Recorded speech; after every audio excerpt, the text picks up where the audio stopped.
أعوذ بالله السميع العليم من الشيطان الرجيم. بسم الله الرحمن الرحيم. السلام عليكم ورحمة الله وبركاته. إن الحمد لله نحمده ونستعينه ونستغفره ونعوذ بالله من شرور أنفسنا ومن سيئات أعمالنا. من يهده الله فلا مضل له ومن يضلل فلا هادي له. وأشهد أن لا إله إلا الله وحده لا شريك له وأشهد أن محمدا عبده ورسوله. اللهم صل على محمد وعلى آل محمد كما صليت على إبراهيم وعلى آل إبراهيم وبارك على محمد وعلى آل محمد كما باركت على إبراهيم وعلى آل إبراهيم إنك حميد مجيد. أما بعد، يا رب اشرح لي صدري ويسر لي أمري واحلل عقدة من لساني يفقهوا قولي. سبحانك لا علم لنا إلا ما علمتنا إنك أنت العليم الحكيم وتب علينا إنك أنت التواب الرحيم. اللهم يا معلم آدم علمنا ويا مفهم سليمان فهمنا. اللهم علمنا ما ينفعنا وانفعنا بما علمتنا وزدنا علما وأرنا الحق حقا وارزقنا اتباعه وأرنا الباطل باطلا وارزقنا اجتنابه وأدخلنا برحمتك في عبادك الصالحين. ربنا وسعت كل شيء رحمة وعلما فاغفر للذين تابوا واتبعوا سبيلك وقهم عذاب الجحيم. Ma'asyiral muslimin rahimakumullah, jamaah salat maghrib Masjid Al-Irsyad yang dirahmati Allah. Alhamdulillah, mari senantiasa kita panjatkan kehadirat Allah Subhanahu wa taala Rabbul Alamin,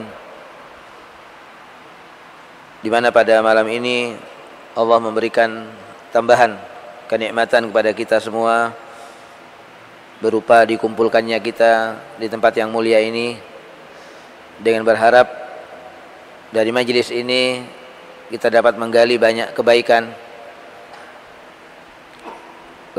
yang berdampak kepada kualitas ibadah kita kepada Allah Subhanahu wa taala Rabbul Alamin, kebaikan yang akan menambah kedekatan kita dengan Allah Subhanahu wa taala, dan kita bisa menyebarkan kebaikan itu kepada yang lain insyaallah. Karena kita mengingat sabda Rasulullah sallallahu alaihi wasallam yang mengatakan, innallaha wa malaikatahu wa ahlas sama wal ard hatta namlah fi juhriha wal hud la yusalluna ala muallimin nas al khair.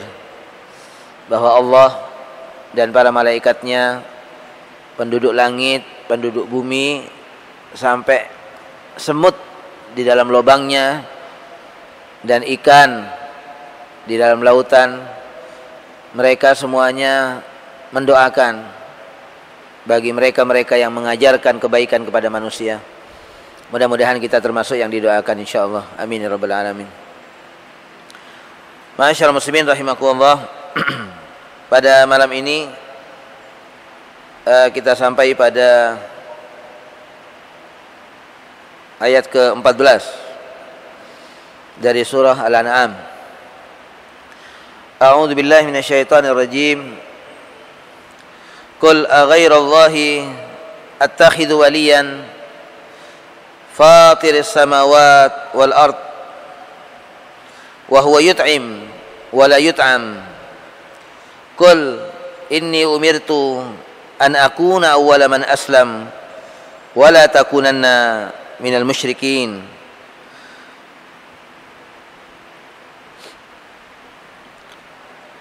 Ma'asyiral muslimin rahimakumullah, kembali kita dihadirkan oleh Allah Subhanahu wa taala kepada kita ayat yang diawali dengan kata qul. Ini ayat yang kedua dalam surat Al-An'am yang berawalan dengan kata qul, katakan. Apa yang diperintahkan oleh Allah Subhanahu wa taala kepada Rasulullah sallallahu alaihi wasallam untuk disampaikan kepada seluruh manusia, pada kita semuanya, yaitu kata Allah, "Qul," katakan wahai Muhammad, "aghairallah," apakah kepada selain Allah, "attakhidhu waliyan," aku ini akan menjadikan pelindung, yakni apakah aku akan menjadikan pelindung selain Allah. Fatiris samawat wal ard, di mana Allah lah yang menciptakan langit dan bumi.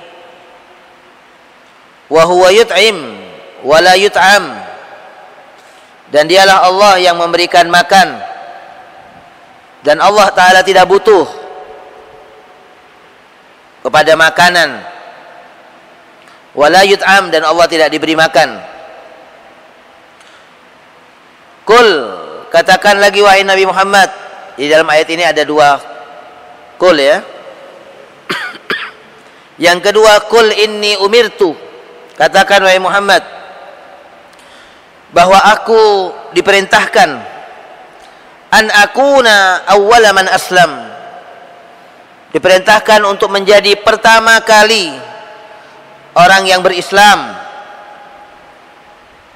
Wala takunanna minal musyrikin, dan janganlah engkau wahai Nabi Muhammad sekali-kali termasuk dari mereka yang menyekutukan Allah, dari orang-orang yang musyrik. Ma'asyiral muslimin, dalam ayat ini Allah Subhanahu wa taala memerintahkan kepada Rasulullah SAW untuk menegaskan akan kesempurnaan Rasulullah SAW di dalam pengabdiannya kepada Allah. Kamal al-abdiyah, sempurnanya Nabi sebagai seorang hamba. Dan kamal al-ubudiyah, sempurnanya Rasulullah SAW dalam menghambakan dirinya kepada Allah. Dengan firman Allah yang mengatakan, "Qul aghairallah attakhidhu waliyan," adakah aku akan menjadikan selain Allah sebagai wali? Jadi Rasulullah SAW adalah manusia yang paling sempurna al-abdiyah, kehambaannya. Oleh karenanya jamaah rahimakumullah, Rasulullah SAW itu sangat suka sekali kalau kita di dalam bersyahadat kepada beliau kita mengatakan, wa asyhadu anna Muhammadan abduhu wa rasuluhu, dan saya bersaksi bahwasanya Nabi Muhammad adalah hamba Allah. Itu yang pertama kali, bahwa beliau adalah hamba Allah, wa rasuluhu, dan beliau adalah utusan Allah. Karena tidak ada derajat yang bisa mengangkat manusia melebihi derajat kehambaan. Setinggi-tingginya derajat manusia di sisi manusia, itu tidak pernah mengangkatnya melebihi derajat kehambaan.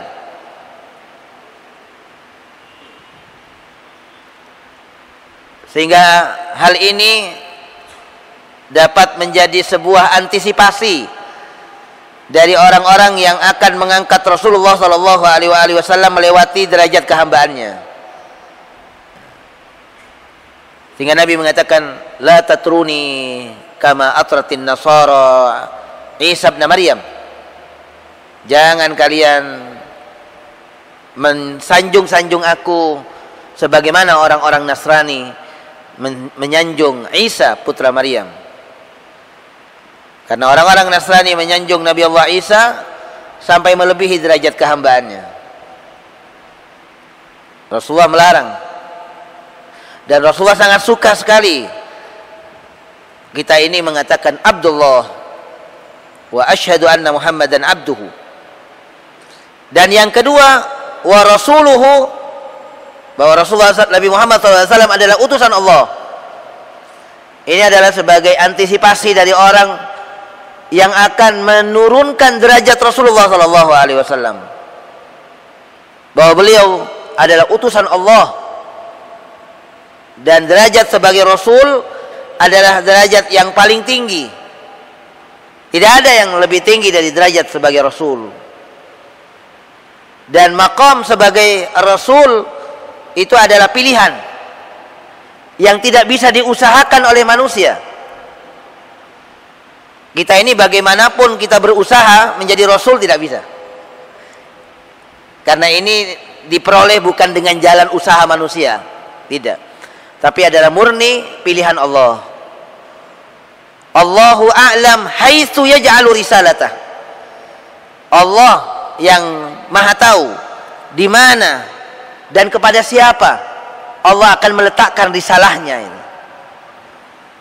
Karenanya definisi sebagai Rasul itu adalah, dikatakan definisinya Rasul itu adalah ar-rajulul mustafa, seorang laki-laki pilihan, ya, pilihan Allah Subhanahu wa taala.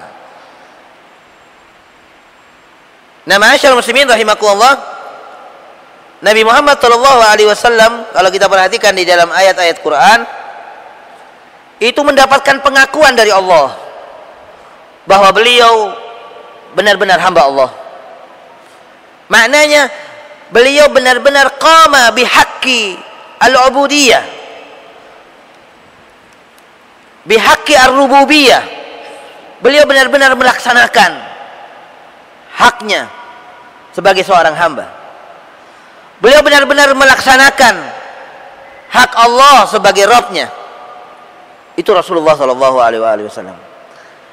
Kita dapati di dalam Al-Quran Allah menyatakannya sebagai hambanya, bahwa Nabi Muhammad adalah sebagai hamba Allah yang benar-benar melaksanakan hak-hak Allah. Itu dalam 3 tempat yang semuanya adalah tempat-tempat yang mulia, maqam yang mulia. Yang pertama ketika Allah Subhanahu wa taala menyatakan, menurunkan kitabnya kepada Rasulullah sallallahu alaihi wasallam.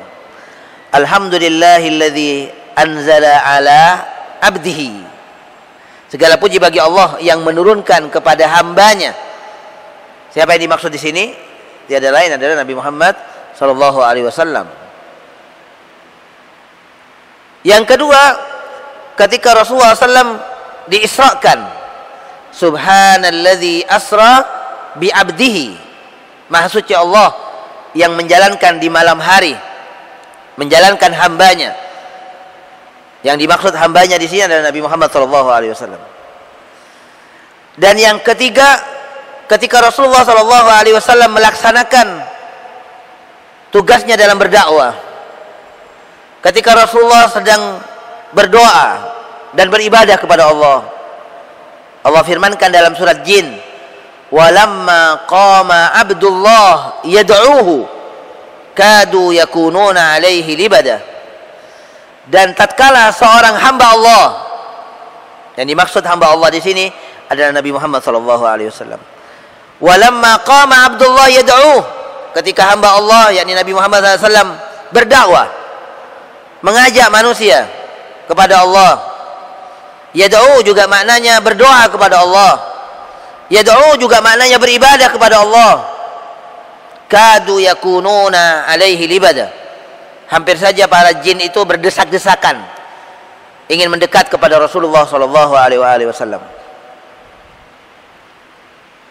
Jadi jin ini jamaah rahimakumullah diketerangkan oleh Allah taala dalam ayat tadi, ketika berada dalam majlis Nabi, mereka itu berdesak-desakan mendekat, bukan malah menjauh, bukan. Duduknya itu mereka mau mendekat kepada Rasulullah. Kadu yakununa alaihi libada. Jadi dalam 3 tempat ini Allah Ta'ala benar-benar mengakui Nabi Muhammad SAW akan penghambaannya kepada Allah Ta'ala. Dan Rasulullah SAW di dalam salah satu munajatnya kepada Allah mengatakan, Allahumma inni abduka wa ibnu abdika wa ibnu amatika nasiyati biyadik madin fiyya hukmuk wa adlun fiyya qada'uk. Kata Rasulullah, ya Allah, aku ini adalah hambamu, budak laki-lakimu, wa ibnu abdik, dan aku putra dari budak laki-lakimu, wa ibnu amatik, dan aku putra dari budak perempuanmu.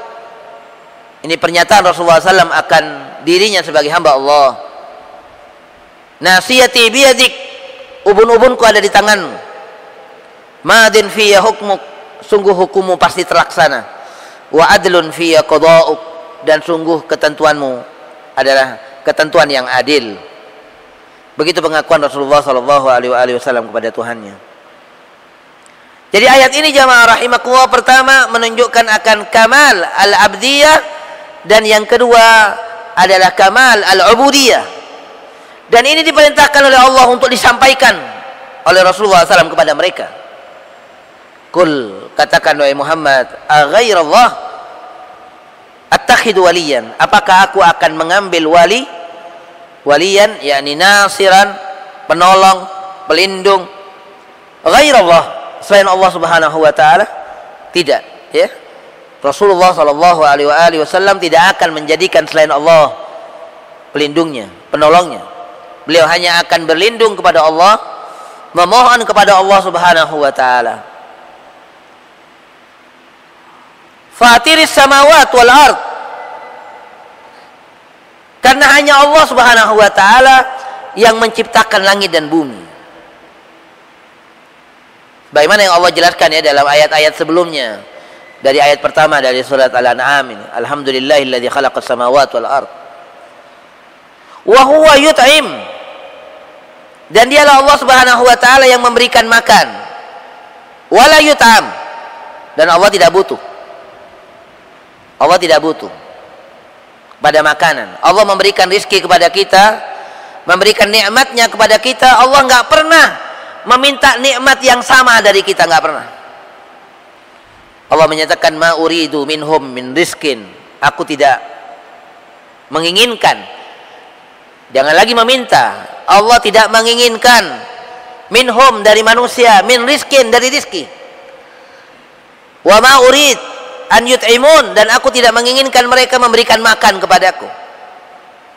Ya jamaah rahimakumullah, bagaimana kita akan mencari pelindung selain Allah? Padahal Allah yang memberikan rizki, Allah yang menciptakan kita. Bagaimana kita akan mencari pelindung selain Allah? Sebagai seorang mukmin tidak akan mencari pelindung selain Allah Subhanahu wa taala. Yang tidak menciptakan kita, yang tidak melindungi, yang tidak memberikan rizki kepada kita, tentu tidak akan bisa melindungi kita, tidak akan bisa menolong kita, nggak akan bisa. Oleh karenanya kita tidak akan mencari pelindung dari selain Allah Subhanahu wa taala, karena Dia adalah khaliquna, Dia adalah pencipta kita, Dia yang memberikan rizki kepada kita. Innallaha huwar razzaq dzul quwwatil matin. Sesungguhnya Allah Subhanahu wa taala adalah zat yang maha memberikan rizki, yang memiliki kekuatan yang kokoh. Kenapa Allah ketika menjelaskan dirinya Ar-Razzaq, Allah menyifati dirinya juga dengan dzul quwwah, yang memiliki kekuatan? Kenapa? Coba kita renungkan jamaah rahimakumullah. Bagaimana manusia ini yang telah diberi rizki oleh Allah, tapi kemudian manusia menyanjung selain Allah.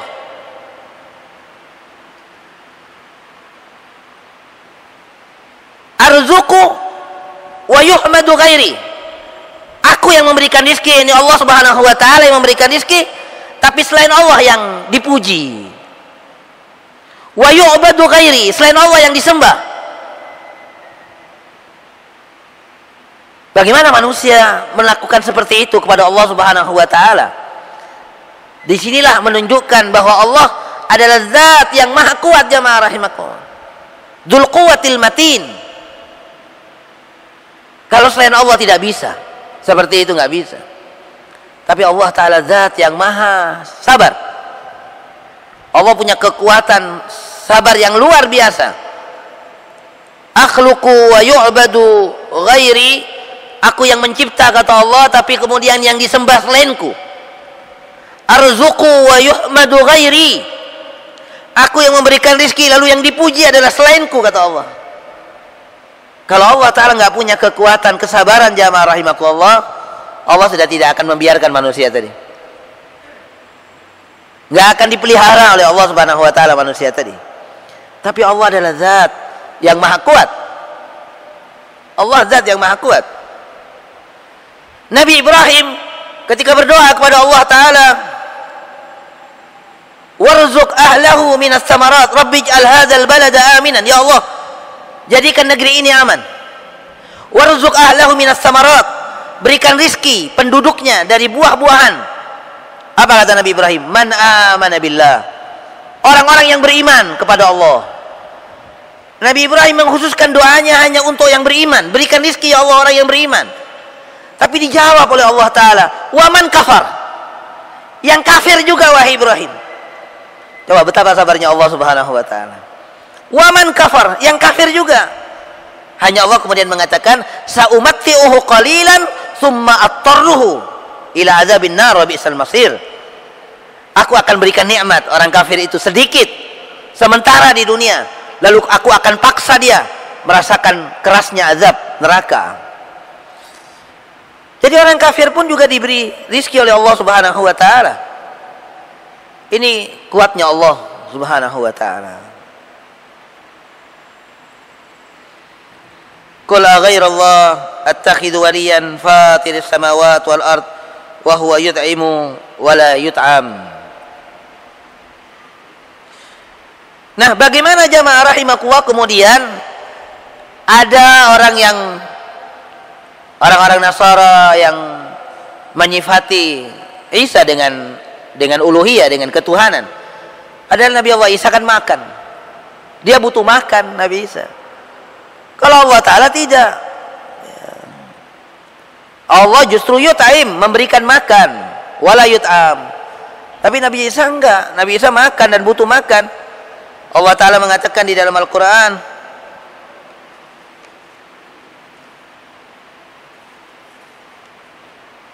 Mal Masih ibnu Maryam illa Rasul. Tiadalah Al-Masih ibnu Maryam kecuali seorang Rasul. Qad khalat min qablihi rusul, yang telah berlalu sebelumnya para rasul-rasul yang lain. Wa ummuhu siddiqah, dan ibunya, ibunda Nabi Allah Isa yaitu Maryam, dia adalah seorang siddiqah. Kana yakulani ta'am, kata Allah mereka berdua sama-sama makan makanan. Jadi mereka berdua makan makanan. Kalau Tuhan itu nggak makan dan tidak butuh pada makanan. Jadi ini adalah iftira, ini adalah kebohongan, ya, yang mereka katakan kepada Nabi Allah Isa alaihissalam. Kaifa undur kaifa nubayyinu lahumul ayat tsumma undur anna yufakun. Kata Allah Ta'ala, lihatlah ya bagaimana kami jelaskan ayat-ayat ini.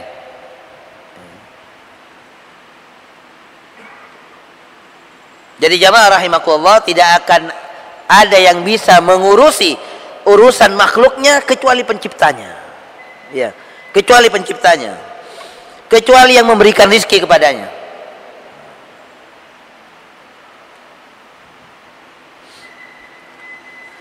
Itu yang pertama yang diperintahkan oleh Allah kepada Nabi Muhammad SAW untuk disampaikan kepada kita semuanya.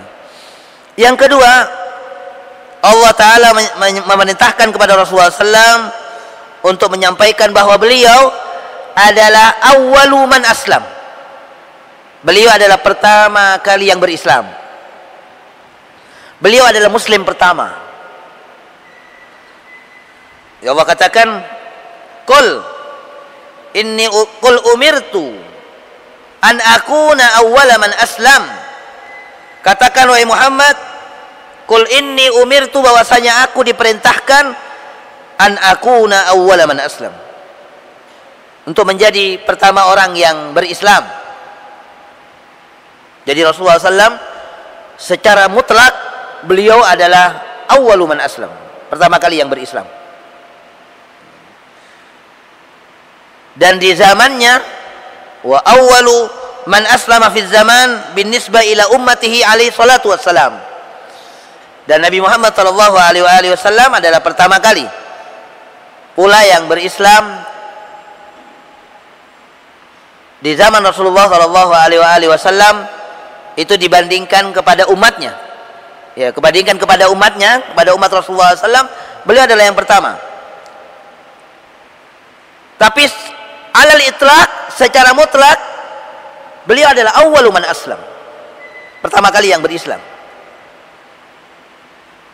Berdasarkan ayat ini, Qul inni umirtu an akuna awwala man aslam. Jadi rumah Rasulullah Shallallahu Alaihi Wasallam adalah Baitul Muslim al-awwal, ya, rumah Muslim yang pertama, rumah Islam yang pertama.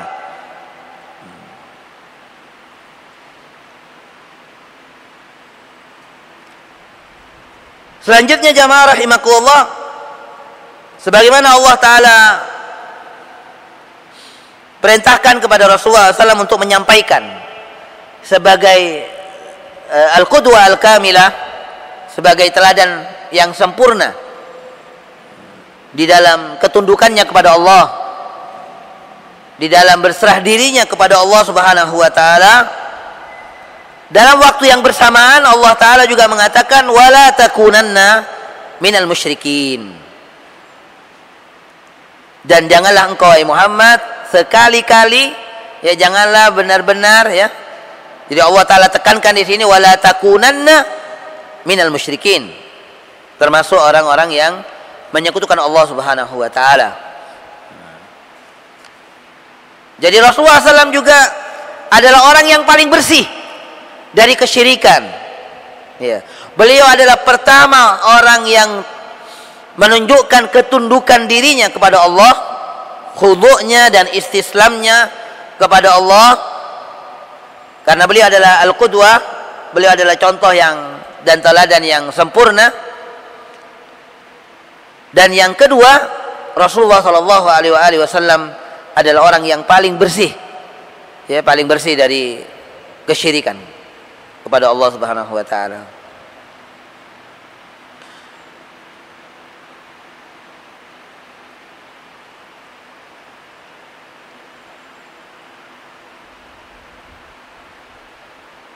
Selanjutnya pada ayat yang ke-14, pada ayat yang ke-15 Allah mengatakan lagi, Qul, katakan wahai Muhammad, inni akhafu in asaitu rabbi adzab yaumin azim. Katakan Muhammad, sungguh aku benar-benar takut jika aku melanggar kepada Tuhanku.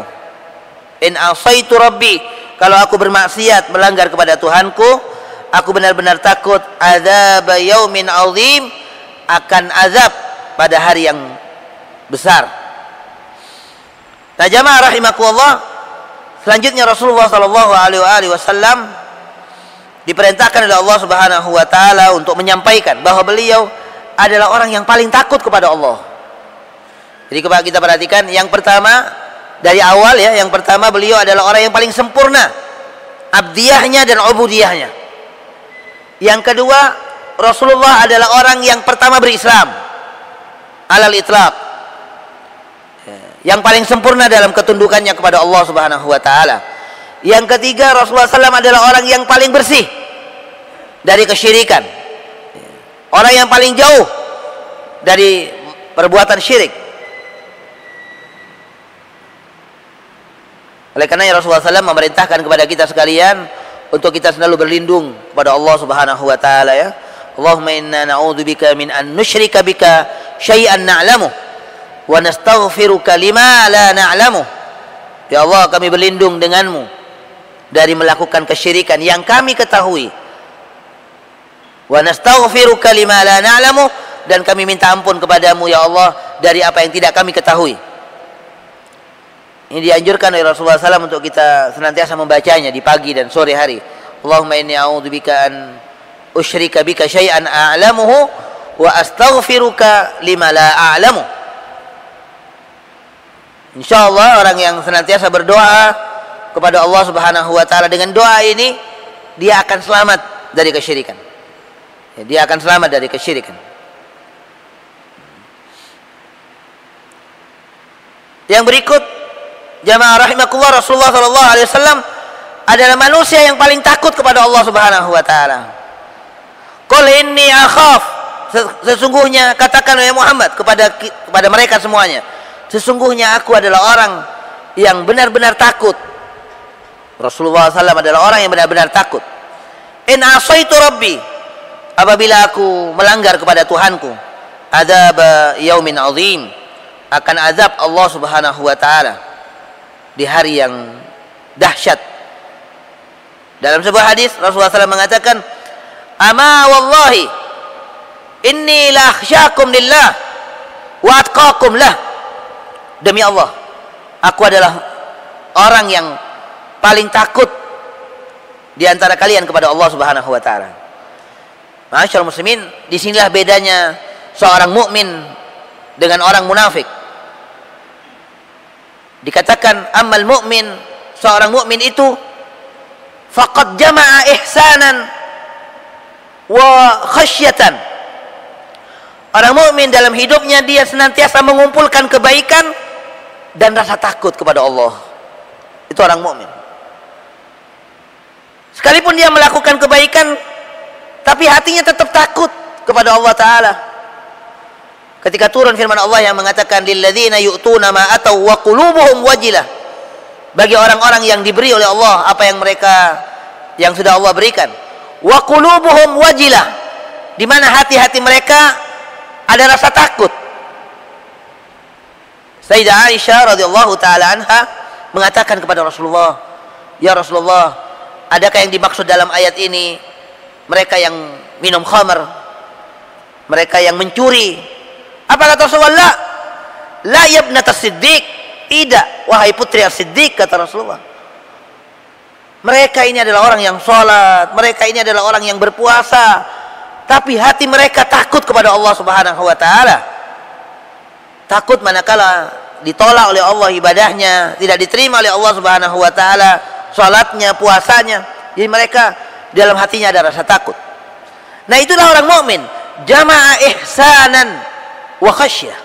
Orang mukmin mengumpulkan rasa takut, mengumpulkan kebaikan dan rasa takut. Sebaliknya orang kafir, sebaliknya orang munafik, wa ammal munafiq faqad jama'a isaatan wa amna.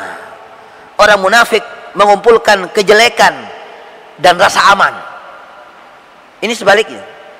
Mereka berbuat salah, mereka berbuat maksiat, mereka melakukan pelanggaran, dan mereka merasa aman dari siksa Allah Subhanahu wa taala. Sedangkan orang mukmin melakukan kebaikan tapi dia takut kepada Allah Subhanahu wa taala. Dan jamaah rahimakumullah, Allah taala telah menetapkan dalam sunnahnya bahwa Allah tidak akan mengumpulkan dua rasa takut pada diri seorang hamba. Dan Allah Subhanahu wa taala pula tidak akan mengumpulkan dua rasa aman pada diri seorang hamba. Kalau manusia di dunia ini takut kepada Allah, maka di akhirat tidak akan ditakutkan. Tidak akan diberi rasa takut. Allah akan berikan mereka rasa aman. Fala khaufun alaihim wala hum yahzanun. Tapi kalau manusia merasa aman di dunia sehingga dia melakukan maksiat kepada Allah taala dan dia merasa aman, maka di akhirat nanti tidak akan diberi rasa aman, tapi akan ditakutkan oleh Allah Subhanahu wa taala yaumal fazail akbar, pada hari yang sangat menakutkan itu. Inilah jargon Rasulullah SAW yang diajarkan oleh beliau kepada kita untuk kita katakan selalu inni akhaf in asaitu rabbi adzab yaumin azim. Ini jadikan jargon kita jamaah rahimakumullah. Saya takut kepada Allah manakala saya melanggarnya. Saya takut akan azab Allah pada hari yang sangat menakutkan, pada hari yang dahsyat itu. Ini harus dijadikan jargon kita. Kata-kata ini harus terinternalisasi dalam diri kita, sehingga rasa takut kepada Allah itu benar-benar mendarah daging dalam diri kita. Qul inni akhafu in asaitu rabbi adzab yaumin azim. Kita hadirkan kalimat-kalimat ini.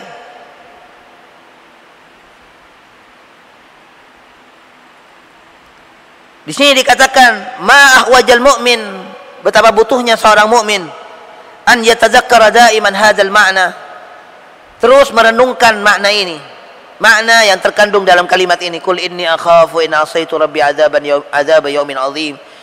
Kita hendaknya seringkali mengingat makna ini. wa an yuwajiha nafsah, dan dia memperlakukan dirinya bihadhil haqiqah, dengan hakikat dari kalimat-kalimat ini. Katakan, aku sungguh takut manakala aku melanggar kepada Allah akan azab. Kullama ghafalat anillah, setiap kali manusia lupa kepada Allah, wa syaradat an babi fadlihi wa rahmatih, setiap kali dia lari dari pintu rahmat Allah dan karunia-Nya, hendaknya dia kembali mengingat ayat ini. Dia ingat kalimat-kalimat ini. Au hammat bi ma'siyatihi, atau setiap kali dia berkeinginan untuk melakukan pelanggaran kepada Allah, ingatlah ayat ini. Fa fil ayah, maka di dalam ayat ini jamaah rahimakumullah, tahdzirun syadid.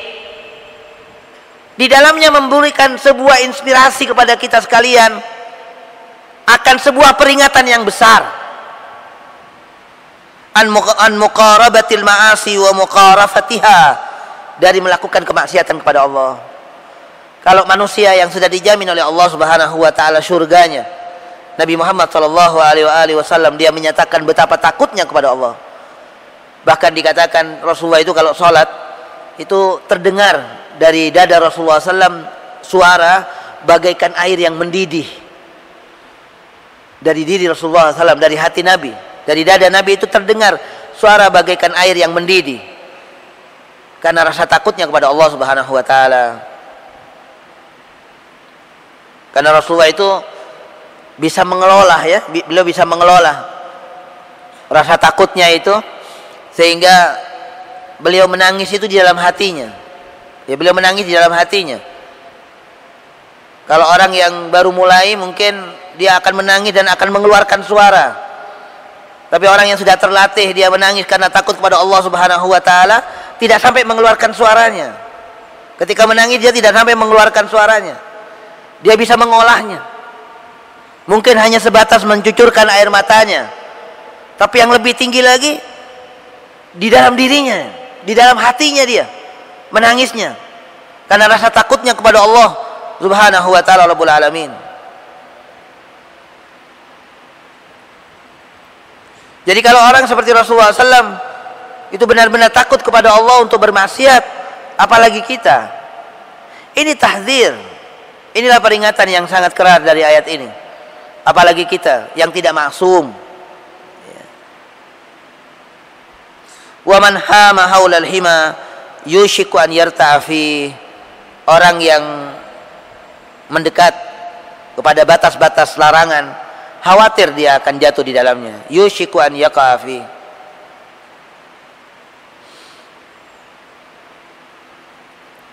Kemudian di ayat 16-nya Allah mengatakan, man yusraf anhu yauma idzin faqad rahimah. Kita lihat siapakah orang yang diberi rahmat oleh Allah Subhanahu wa taala. Siapakah orang yang dirahmati Allah? Kata Allah, orang yang diberi rahmat oleh Allah adalah orang yang dijauhkan pada hari itu, pada hari kiamat, dari siksa Allah. Itulah orang yang diberi rahmat Allah Subhanahu wa taala. Man yusraf anhu, siapa orang yang dipalingkan darinya, orang yang dijauhkan darinya, yauma idzin, pada hari kiamat, yakni dari azab Allah, Allah selamatkan dia, faqad rahimah, sungguh orang itu adalah orang yang diberi rahmat oleh Allah Subhanahu wa taala. Ingatlah sabda Rasulullah yang mengatakan, innahu lan yanjua ahadukum bi amalih, bahwa setiap orang di antara kita tidak bisa selamat dari azab Allah Subhanahu wa taala dengan amalnya. Semuanya orang masuk surga itu dengan rahmat Allah, selamat dari azab Allah dan masuk ke dalam surganya itu dengan rahmat Allah Subhanahu wa taala. Ditanya Nabi sallallahu alaihi wasallam, wala anta ya Rasulullah, demikian juga engkau wahai Rasul? Qala wala ana, demikian juga aku, kata Nabi. Illa an yataghammadani Allahu bi rahmatin minhu wa fadlin, tetapi aku adalah seorang yang oleh Allah taala diliputi dengan rahmatnya dan karunia-Nya. Itulah orang yang diberi rahmat Allah, orang yang selamat dari azabnya. Man yusraf anhu yauma idzin faqad rahimah wa dzalikal fawzul azim, dan itulah keberuntungan yang besar. Kita berdoa kepada Allah Subhanahu wa taala, mudah-mudahan kita termasuk orang-orang yang dijauhkan oleh Allah taala dari azabnya, diselamatkan dari azabnya, dan dimasukkan ke dalam surganya. Amin ya rabbal alamin. Assalamualaikum warahmatullahi wabarakatuh.